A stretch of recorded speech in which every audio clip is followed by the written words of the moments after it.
Well, hi everybody. This is the webinar about designing a new business model.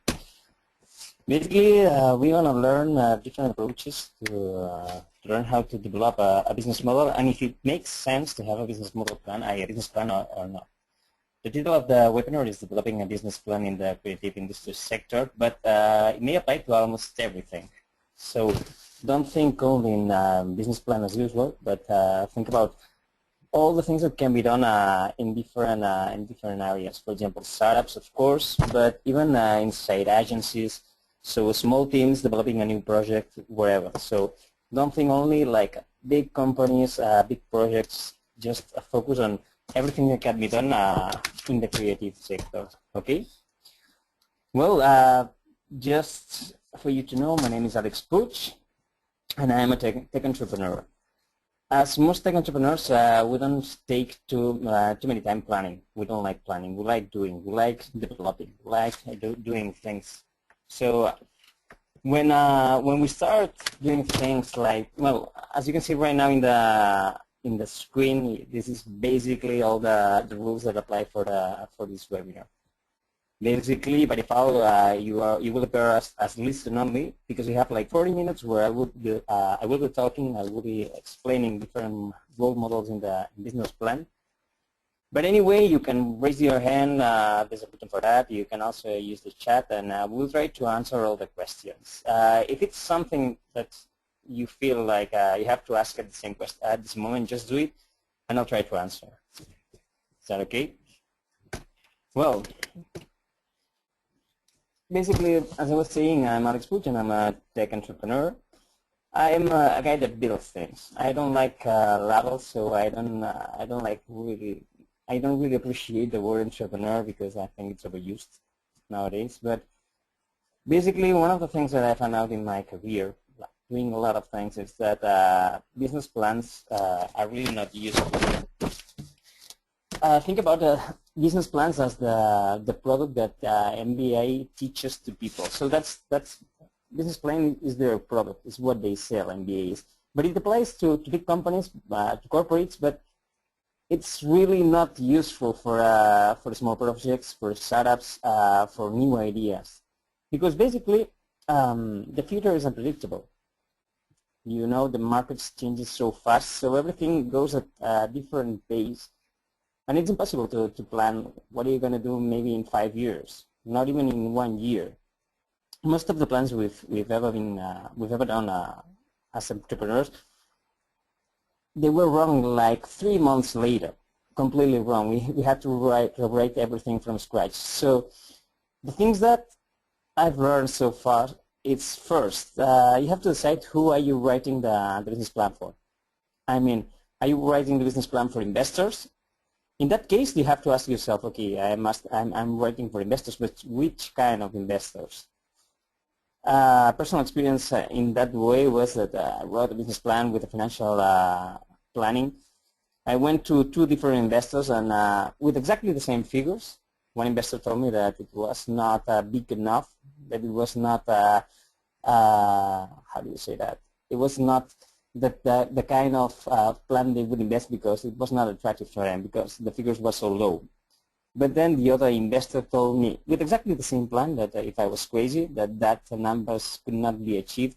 There's no way I could do that. So, and that was exactly the same plan. Finally, I think the conclusion is the business plan, or what you're writing for your master plan, you have to do it for you. It's your guide. It's your master plan on what you do. But the first assumption you have to make whenever you do a business plan is that you have to admit that you are wrong. Whatever you think, whatever you do, whatever the good idea you've had, you must admit it's wrong. Just starting with that, it's okay, it's wrong. Because at the beginning it's just the idea. It means no revenues are coming in. You have no money for that. And while you are planning, while you are developing this old 40 pages business plan that we used to do, someone else is already writing code or is already developing or manufacturing whatever you are trying to do. And he's being faster than you, and he will go to market, he will hit the market before you. So the market is changing so fast that whenever you're wasting your time like developing this business plan, you could be too late for a really good market fit. As you already know, there's always the perfect moment to launch a product, whatever it is. So you have to be really careful, because if it's too early, maybe people is not ready for what you're doing, and if it's too late, someone else is already doing that and it's making money with your idea. So what can you do? There's different approaches for that. But maybe the most famous so far, or the most acceptable, the most spread, at least for example for startups, is the Lean Canvas, the business model canvas. If you haven't heard about Lean Startup, it was started by Eric Ries like some years ago. And basically his idea is not building big projects, not building big ideas, but starting small. It's what they call the minimum viable product. It's just, instead of planning all the features your product, your idea has to do, just focus on one. Say, okay, which is the biggest and the best feature I have to make, and just do that. And once you have done that, test it, verify that people like it, that it can go to market, you can sell it. So one of the things that Lean Startup methodology tries to do is tries to sell from the first day. Not try to develop for months and then hit the market. No, that's the old way. The new way is just do it. And then you don't have time to write a business model, a business plan as usual, because that's usually 40 pages. You have to have a marketing plan, business plan, financial plan. So it's so complicated that you don't have time for that. What they do is the business model canvas. We will see that the business model canvas, we will see it later in this webinar. But basically, it's a dashboard.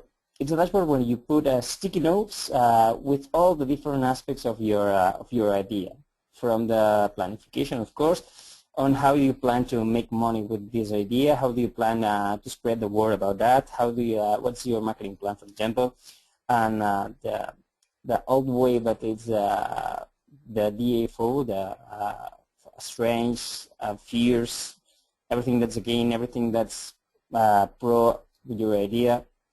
But in every single moment you can watch all your business plan in one site. So because it's, as I say, it's a dashboard, and usually this dashboard, it's not in a computer, it's on your wall, so you can see it, you can watch it every day. And as you use sticky notes, it's dynamic. It means you can change the whole time all your ideas and hypotheses. You will hear me talk a lot about hypotheses, because usually entrepreneurs, they think that their idea is the best idea in the world. They think that that's amazing and they're going to make it. The truth is 90% of entrepreneurs, they fail. And another thing, when I speak about entrepreneurs, there's a lot of types of entrepreneurs, and of course, people inside big companies trying to go on with different ideas, they are also entrepreneurs. So it doesn't mean that I'm speaking all the time only about startups. Okay. Back to the business model canvas. It's not about thinking. As I said, whatever all the time you spend thinking, you lose it doing things, testing your things. So what you have to be careful is about validating all your hypotheses, and that means actions, doing things, experimenting. Yeah. So you have to do what they call key activities. These key activities, usually they result in a yes or no. So, for example, if I want to know if people like my product in yellow, I can just make a lot of questions to the people, but basically you have to test it. You have to give it to the persona, to the user, and let them choose. Typical example for this was Sony launching how do you say that? Well, they were launching a product in yellow, like a lot of time ago. And they just gather all the users and they ask them, okay, do you like it in yellow? And all the users, they say, yes, we love it in yellow. That's amazing. It's beautiful. It's great. But then they did a different thing. When all the users, that they were being asked about the product, they were leaving the room. Outside of the room, they could choose between, it was Walmarts, by the way. They could choose between two Walmarts. One yellow, the one that they were trying to get into the market, and one black. Guess what all the people that they were saying, yes, we like the yellow did. They all take the black. So one of the things that you have to be sure, and I can assure you because I've been there lots of times, is that people lie for many different reasons. It's not that they are mean people, but they lie. Here you can see the old way of doing business plan. It's the typical where you have to count everything, office space, the chairs, the windows, decorations, all the development you are going to need. Of course, you will do like cost reduction, planning all the hours, all the people, and you have to take care of all the details. But usually, these details, when it comes to reality, they change because you cannot predict which kind of workers you will have. You cannot predict a lot of things. So basically, the idea is that when everything gets to the end of your business plan, like in 2 years, where you have been developing for 1.5 years and you've been trying to sell for half a year, then maybe you see that you were wrong in your first hypothesis. So your business plan was wrong from the start, and that happens always. Just believe me. Most of the big companies we know right now, they started doing different things, so they had to change the plan because the plan was wrong. The new way.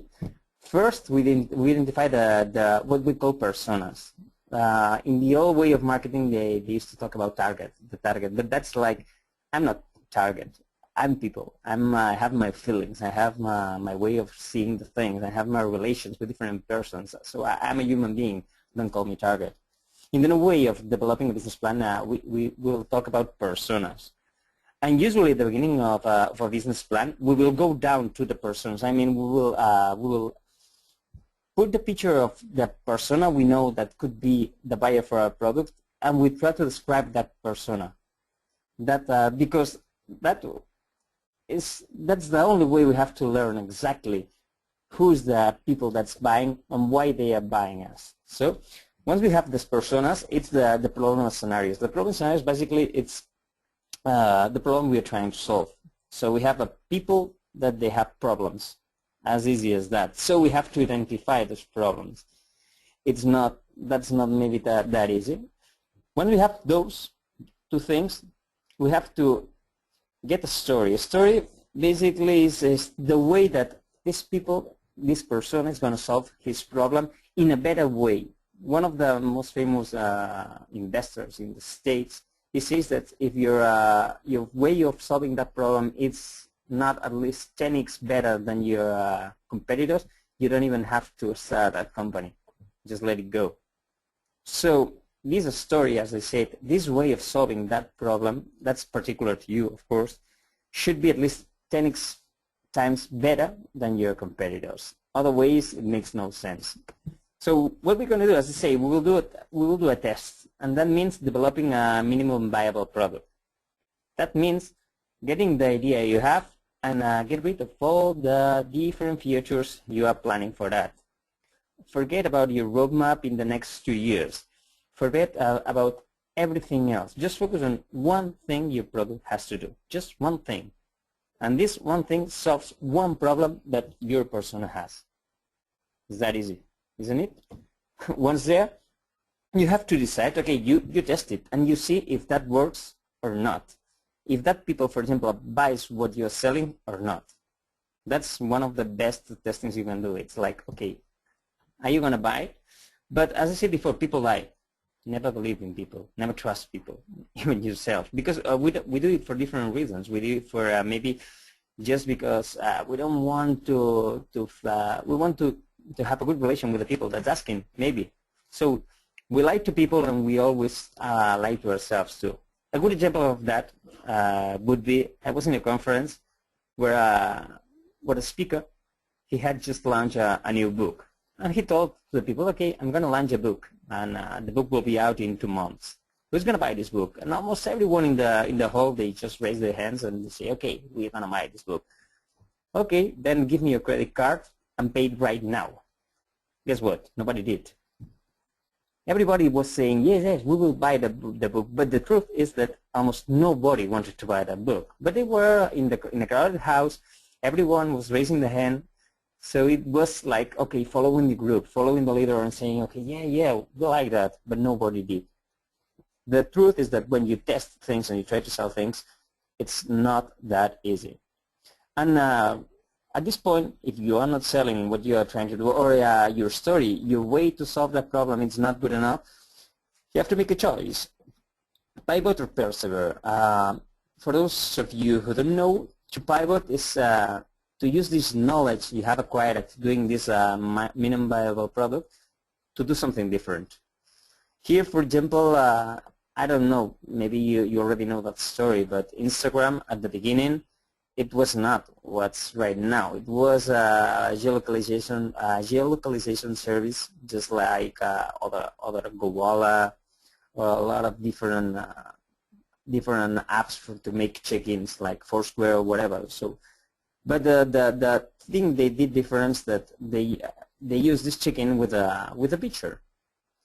Once they saw that they could not compete against Foursquare, they decided to pivot. Let's do something else. And from there, it was born Instagram.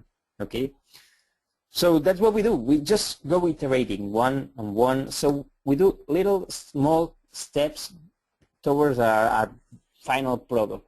And each time we do the same. We test things, we start again. We test things, we start again. Until we get an awesome product sooner or later, or maybe we run out of money. And we can't forget about having this idea. And that, believe me, also happens too often. And it's not bad, because at least you fail fast, as they say. Some of the biggest investors in the startup ecosystem, they say, okay, fail good and fail fast. Because failing fast, it means not spending all of the money from the investor. And they like that, because at least you try your hypothesis, you prove it wrong, so you let it go, and that's good for everyone. This in your screen, as you can see, is the basic business model canvas. As I told you, that's a dashboard that you should have in your office, maybe in your wall. You can print it in a big poster and put it in your wall, and use the sticky notes to fill all the different squares inside the dashboard. But as you can see, it's at the beginning it's quite easy. But if you do this exercise with your idea, and never do that alone, always do it in group, because we used to be also, as I said, we lie to ourselves, and sometimes we're delusional. So it's really good to have different ideas and different point of views about the business model canvas that you are writing. So basically it's that, to say, at the left side you can see the product, and at the right side you can see the market. And of course in the middle you can see the proposition that you are having. That's the product market fit, the point where your product fits the market. Okay, basically it's the problem you are trying to solve. Try to find more than one problem, like 2 or 3 problems, and also the solution. As you see here, you will see there are 2 or 3 features that your product has that should solve that problem. Once you start with these solutions, you will have a lot of solutions. Just focus on the most important. You have to decide which one is the most important one you have to focus on. From here, you will have the minimum viable product. And as I said, you have to test everything. It's not about, okay, I'm going to do this and I'm going to put it to the market. You have to decide which feature you can test. So you can see key metrics, the key activities you measure. What you're going to measure of what you're going to do. How are you going to decide that what you're doing is a success or it's not? Because it's not always about money. Money would be a really easy answer, but sometimes, for example, if you have a free app for an iPhone, it's the number of downloads, for example. There's a lot of things that you can measure. So don't always focus on money. Okay, from here you have a problem, a solution. So you have your unique value proposition. So it's a single clear message that says, okay, this is what I do and this is what I'm different. So that's why you should invest in me, for example. That's why we should do this project. Or sometimes you can use this to convince other stakeholders, maybe other associates or other partners to join your idea. Okay? As I said, your product should be at least 10x better than your competitors. So that's what they call it an unfair advantage. What makes you really better? There's a lot of discussion in the startup world about what is better when you're starting your own market, having your own, and basically it's not about competing. Competing is not good, because if you have to compete, you have to lower down your prices. the best thing you can have is a monopoly. So if you have a monopoly, you are the only one on board. You are the one who decides prices, like Google, for example, and you will lead the market for a long time. It's easy to know if you're a monopoly or you're not a monopoly because basically monopolies are trying to convince all the politicians all the time that they are not monopolies. They're talking about their competitors even they don't have it. And where you're really competing in a crowded space with some big players on it, then it's when you say that you are a monopoly and you are the best in town. So it's easy to identify these two kind of companies. Okay. Then, whenever you decide what's your main advantage, you have to decide also how to reach the people that your customers. So that's the channels, the path to customers. If you're going to use social media, you're going to use ads, whatever you're going to use. And on the right side, you have the personas, as I say, the customer segments, the target customers, but it's personas. Never forget that.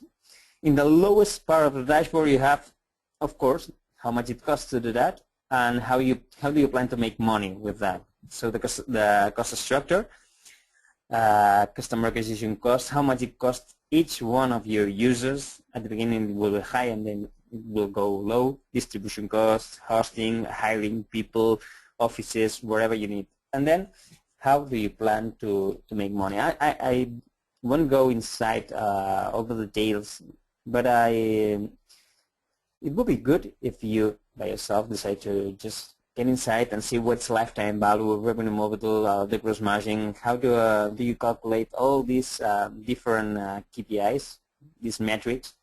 Because it's a different approach to calculate if your idea makes sense or it doesn't.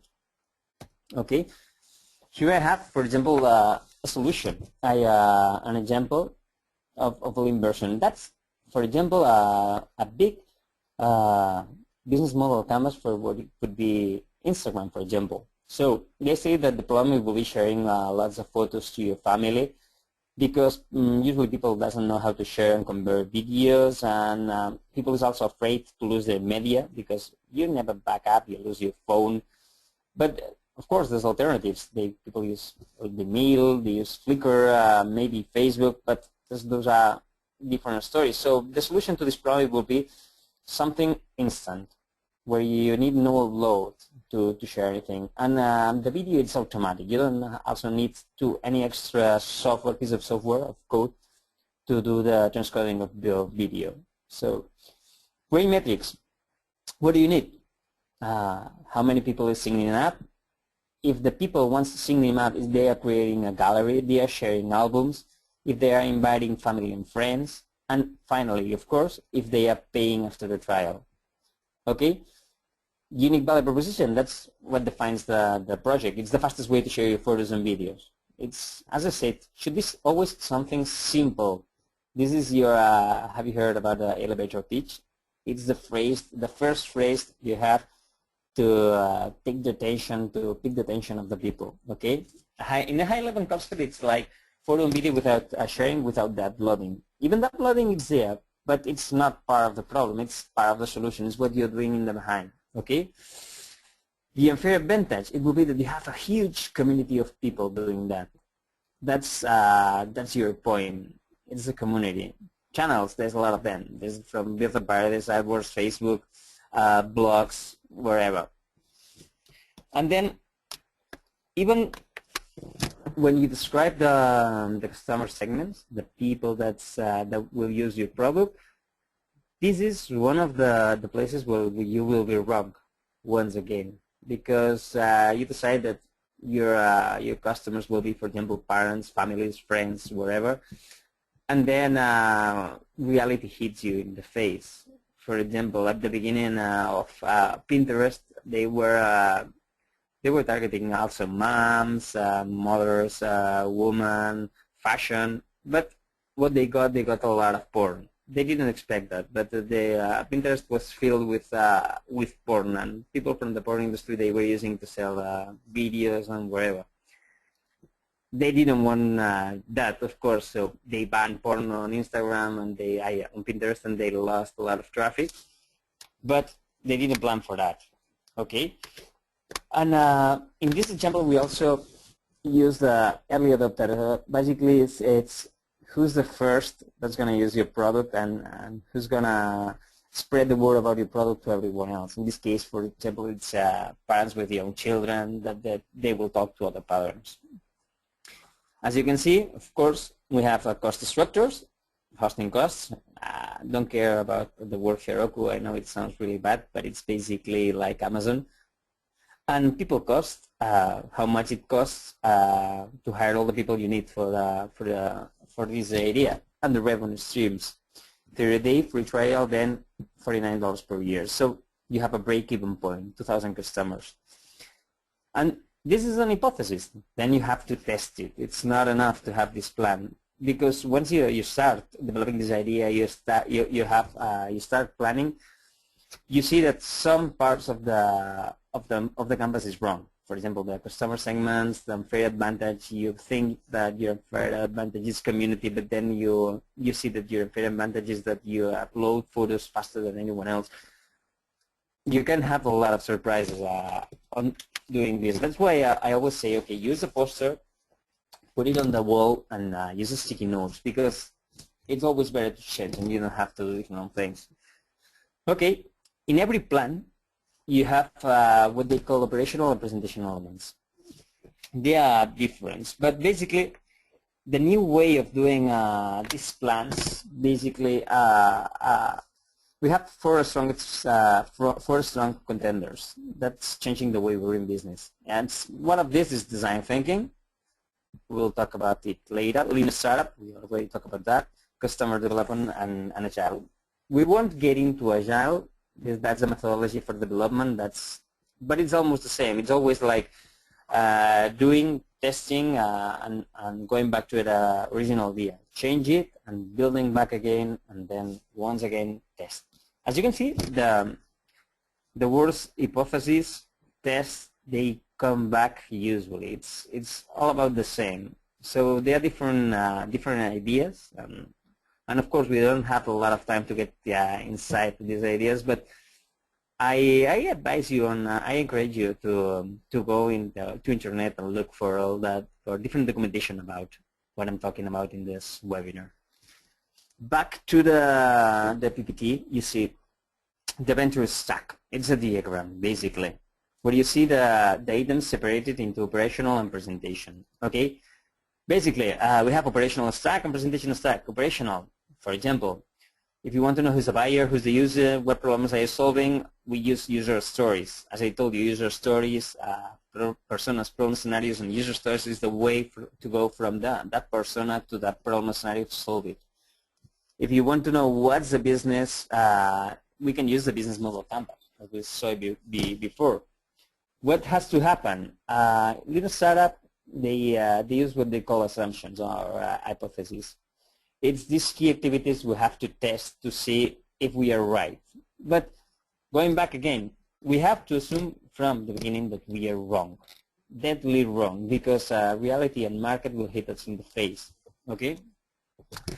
What economics and requirement for cash? Of course, lean financial model, costs and opportunities. And what's the operating environment like? It's the 5 force analysis. You can go inside that, but we don't have time right now for all of that. Okay, that's the operational stack. That's the things that in the day-to-day. But if you have to present something, the presentation stack, we will need a back overview. That's the pitch deck. Usually, when we go to investors to raise money, at least lately, they really don't like business plans. They don't like even the business model canvas, because you have to explain too much. They want to see like a PowerPoint with maximum 10 to 12 slides, where they can see all the information they need to know about your product. Basically, stakeholders, they join your party, or investors, they put money on your project based on you, on your team, on what you do, on what you believe, because they know the business plans they are like. One thing that comes to mind right now is that when I was trying to raise 300,000 euros like 6 years ago, and I was in this meeting with all the stakeholders of this firm that they were VCs, and I was with the presentation with my PDAs, and when I got to the financials, I had this plan for 3 years, and they asked me, how did you do this plan? And I didn't thought too much. Right now I think I was wrong, but at that moment I didn't think too much, and I say, okay, it's a lie. I don't know. I just made it up. I made it up for you. I don't know what I'm going to make in the next 3 months. It's no way. There's no way I can imagine how I'm going to win all this money in 5 years. But it should be in the presentation, so I put it for you. It came a silence. Everyone was silent until some of them, they started laughing. And the thing I heard from them was, finally, one entrepreneur that's not trying to lie to us, because we already know that's a lie.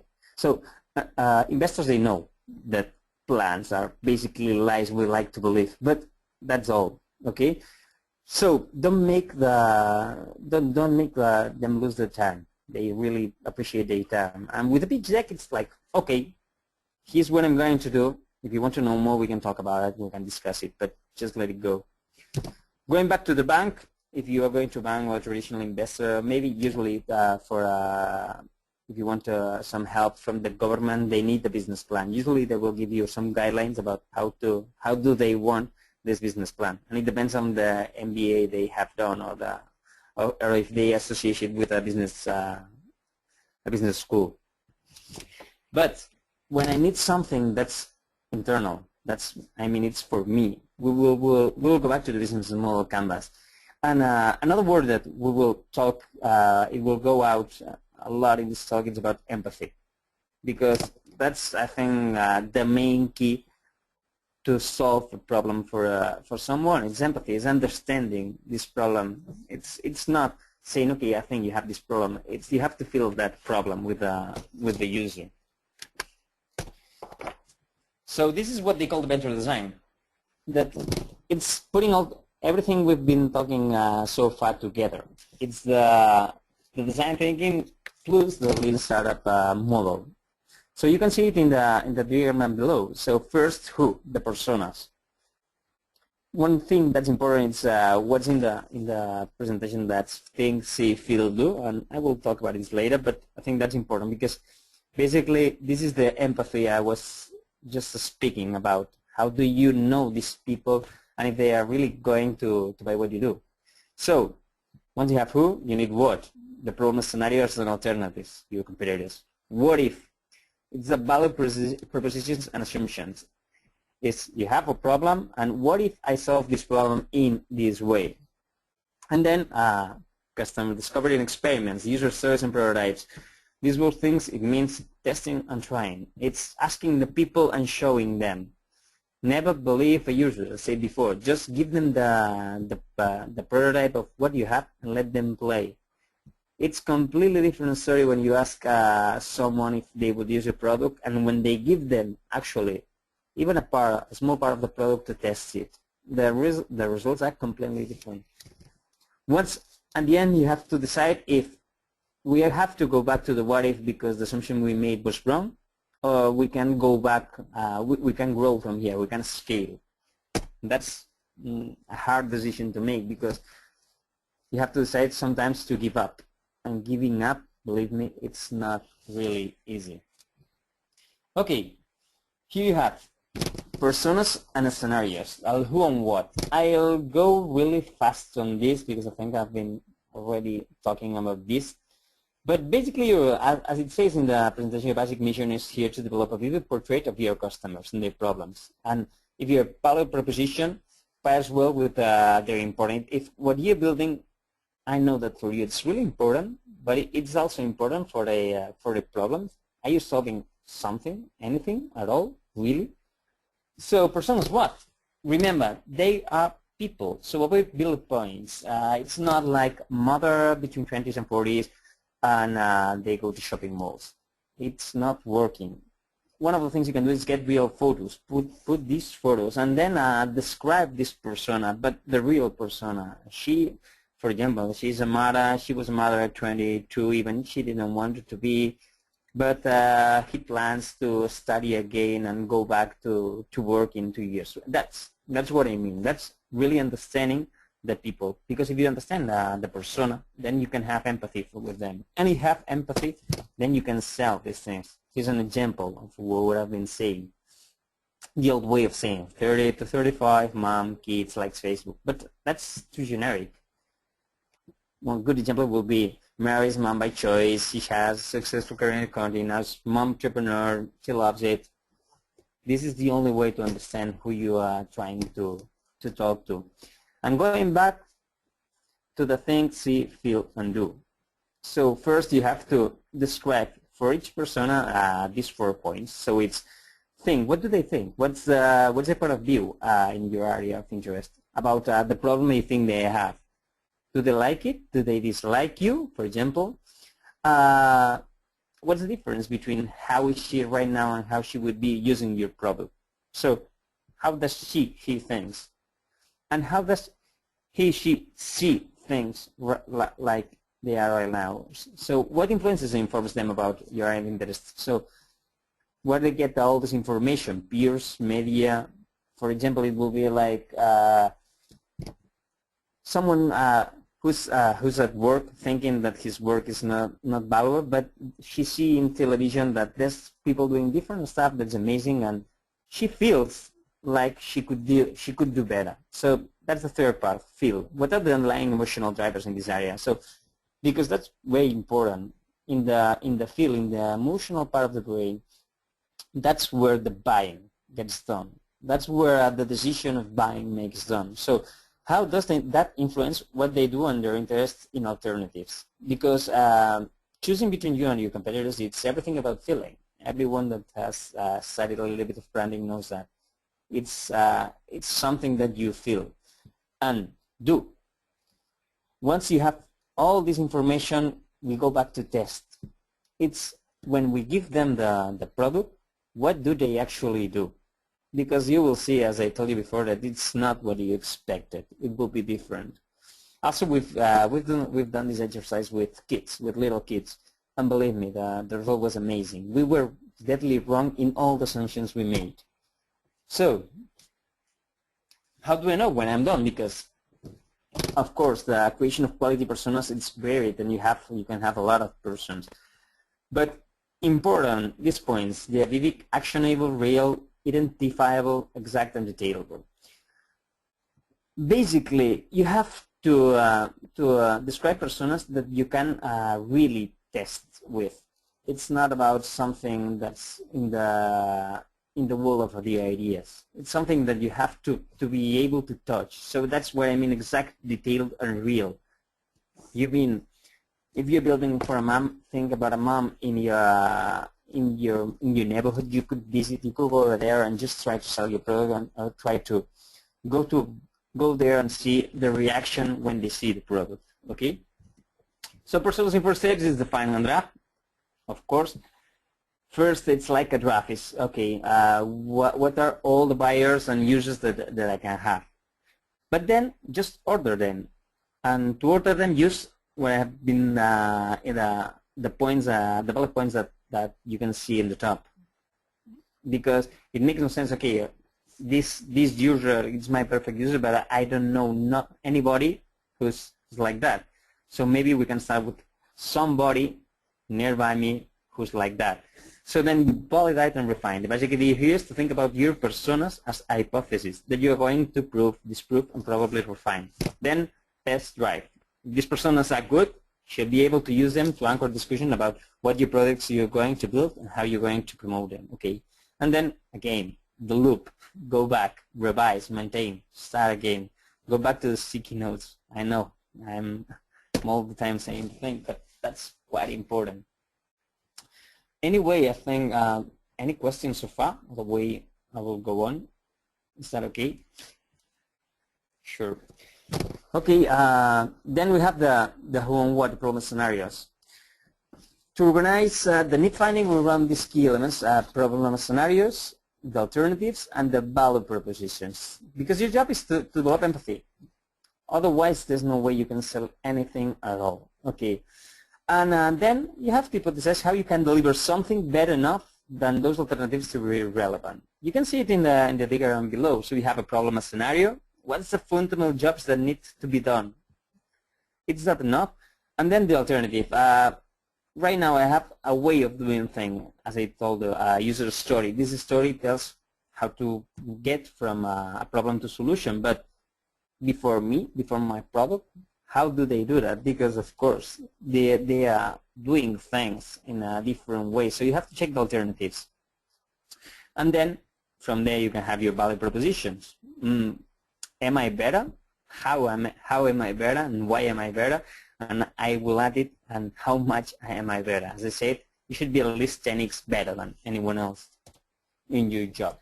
So we have a certain persona that exists, that they have certain problems, where they are currently using certain alternatives, but I have a value proposition that's better enough, at least to track their attention, to say, okay, I'm here, you can purchase my solution instead of doing it the way you have. And that's the value proposition. And this is what you have to get against the persona. So for every persona, you have to decide if there's a problem scenario and what are the alternatives. Of course, different personas, different a mom, maybe someone that's working on a factory, maybe a fisherman, I don't know, I'm just making it up, but they have different ways to solve things, so they have different alternatives, and your value proposition will be seen completely different with for these different personas. Yes, okay. And then we have this. We have developed these personas, and we can start the action. Enough planning. Start developing high quality, stable ideas, because we have to be sure that the idea we have can be stable. We cannot have an idea that cannot be stable. We cannot do, for example, something for the television that there's no way to know if the message we are sending to the television is really getting to. I know it's a silly example, but if you do something and you make a commercial on TV and you tell people just to rise up from the sofa and go outside, there's no way you can test that. You don't know if they actually did that. So even it could be a good idea, because you're telling people to go outside instead of watching too much TV, it's not testable. There's no KPIs. There's no key elements that you can measure. So forget about that. And then you have to correlate the customer empathy acquired against venture success. It means testing again. It's to see the product market fit. If you understand enough your customer, your persona, that you can consider that the test you have been trying to do is working. That's what they call it, applying empathy to creativity.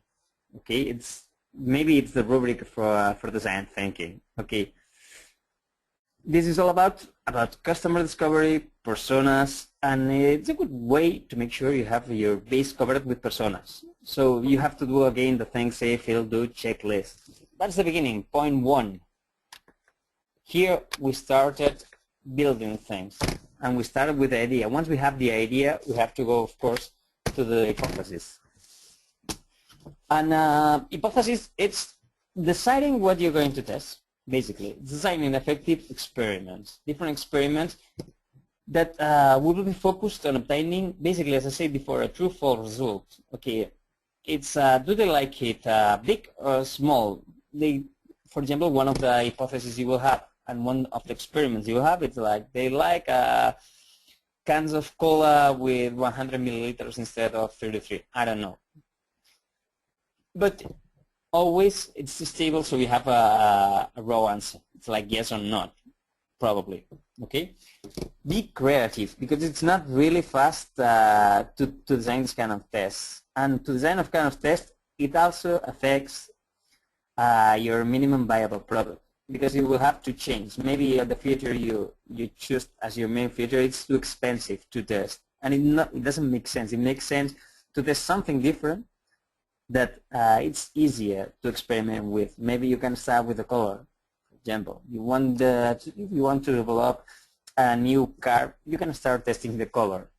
Okay, that's in the experimental design. Of course, it's really very important the personas hypothesis, because if you don't know your customer well, it's really hard to develop this hypothesis. So one thing that you can also do it's design some experiments to really know these personas.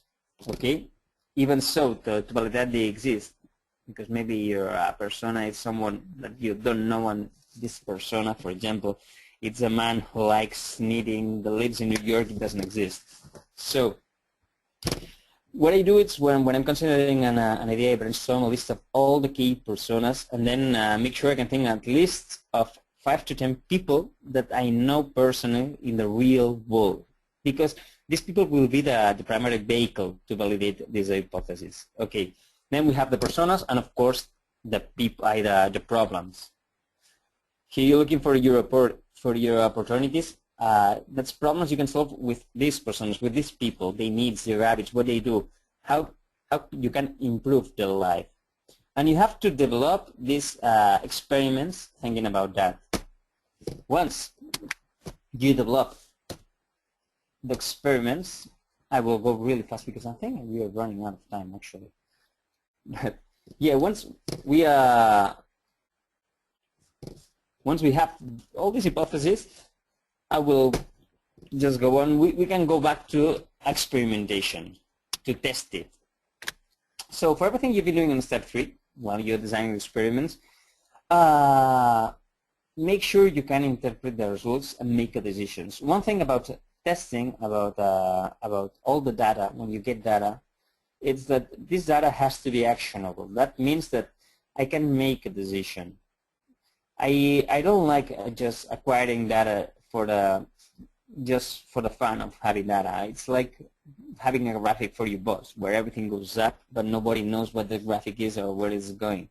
It's like, okay, we're having more revenues, but you don't know why. So acquiring data, doing experiments, it means you have to take decisions. In this case, for example, it's the color of your product. There's a lot of decisions that can be taken from all what you're doing. So if the experiment isn't going to deliver a definitive result, stop, go back, repeat it, fix it. Okay. Every day you should just ask yourself that what did I accomplish yesterday and what will I do today. Every day you should do at least one experiment, and never forget the reality. Focus on what you're doing. So even sometimes experiments can be fun. Always relate to the idea you are having. So focus. How did those things tie to the common person? Because you are pursuing an idea. You have like a dream. You want to see something that goes to market, that hits the market. So please focus. I know what I'm talking. And then pivot or persevere. You have to decide if the idea is quite good, if the numbers are good, if you have a lot of yes. So, okay, we can go on, we can persevere, we can scale. Otherwise, you will have to decide to pivot. So far, for example, I talk about Agile. Agile has something that they call sprints. That's iterations that from 2 to 6 weeks. For example, I think it's Amazon. They don't have any project longer than 2 weeks. And then when they have bigger projects, they just they break it into smaller parts until they fit into these 2 weeks sprints. And each sprint basically is learning something in 2 weeks and deciding where to go from here. At this point, it's just the beginning of your idea. So you are planning, you are developing. It means, okay, yes, you have to sell, of course, but the main thing you have to take from all this process, it's not money, it's the learnings. Because the learnings, basically, at least, it will drive your actions. It will tell you if you have to pivot, or if you have to persevere. Because maybe you see something that's there, okay, we still don't have the results, but we are going in the right direction. And the more data you have, the more tests, the more measure, the more interviews with personas, with users you have done, better for you, because then you can take decisions. Otherwise, as I told, you can lose a lot of time. Back to the example I just gave you before with Instagram. I think they were like a year and a half developing their product, and they had to rewrite almost everything and to send to trash almost all the code they have developed. So it meant a thing about $1.5 million wasted because they just did it in the previous way, the typical business plan from an MBA. Be really careful. I think I still have time, but anyway, if anyone has a question, I just prefer to have it done right now, otherwise I will follow up. Okay. As you can see, we have one case study that's Dropbox. And basically, Dropbox at the beginning, when it came up, there were already a lot of sharing services. So they were not the only one. And but a lot of people, even they used them, they didn't like it. And the value proposition for Dropbox was that they had a really better product. And a well-educated product would achieve large-scale market success. So that's basically the tricky part. That's to do this well across even the very big platforms like different operating systems and mobile. And it was really a big job because they need to raise money. So the Dropbox did something very creative to validate their proposition. And I will show you. They decided that persona, for example, was Tom the Techie. It's an early adopter. Never forget that the early adopters, always when they love your product, they just share everything about you, so they can help you a lot. But back to the Tom was an early adopter who works on projects that require swapping a lot of files between a shifting network of collaborators. Just the beginning. Okay, and then that's the problem scenario. It's difficult to share files between a fluid network of collaborators. Before Dropbox, we all knew that, because we have to upload the files to the cloud. The steps we had to do before Dropbox were a lot. So the alternatives, as I said, there were a lot, but they were not really compelling. They were not, they weren't, you have to set up everything and work was hard. So their value proposition was a file sharing service that truly feels transparent to the user across all major platforms. So it doesn't matter where you are, you can use our proposition. And that's the key assumption they had in the experiment. For example, people like Tom, of course, exist because even people inside the company, they were like Tom. So they adopted. And they handcrafted a demo. What do you mean? They didn't do the project. They didn't even have all the technology needed. They do it by hand. So they put it, they post it, and they see what happens. They put all the messaging to the market, they promote it and see what happens. They had a lot of traffic on the video and synapse for product information. Everybody was really interested. So once they got all this information that all the people signing up to for the beta to see how this was working on, then they decided, okay, this can work, we can do that. We've seen that many times. We've seen a lot of people doing all the services that you can go online. There's not really a software in the back. That means that all the calculations, all the things that has to be done, they are doing it by hand in the back. And once they grow, they just build the product. But then they know which is the minimum viable product, what they have to do, what they have to develop in order to be successful. Until here, I think that's all. It took more than the 40 minutes we have planned, but if you have any questions, other ways you have, you can see here my email, so you can contact me, you can ask me anything directly to my email, and I will be glad to answer. So thanks a lot for coming.